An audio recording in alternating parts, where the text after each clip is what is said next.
قیامت کے دن اللہ تعالیٰ خود ان لوگوں کے خلاف ہوگا۔ آئیے جانتے ہیں اس حدیث مبارکہ میں۔ بسم اللہ الرحمن الرحیم۔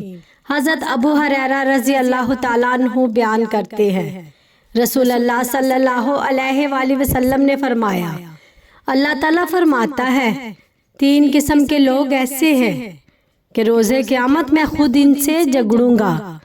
ایک وہ آدمی جو میرا نام لے کر عہد کرے پھر اسے توڑ ڈالے، وہ شخص جو کسی آزاد آدمی کو بیچ کر اس کی قیمت کھا جائے، اور ایک وہ آدمی جو کسی مزدور کو اجرت پر رکھے تو اس سے پورا کام لے لیکن اسے اجرت نہ دے۔ یہ حدیث ہمیں سکھاتی ہے کہ اسلام میں وعدہ توڑنا، کسی انسان پر ظلم کرنا اور مزدوروں کی محنت کھا جانا بہت بڑا گناہ ہے۔ جو شخص دوسروں کا حق مارتا ہے، قیامت کے دن اللہ تعالیٰ خود اس کے خلاف ہوگا۔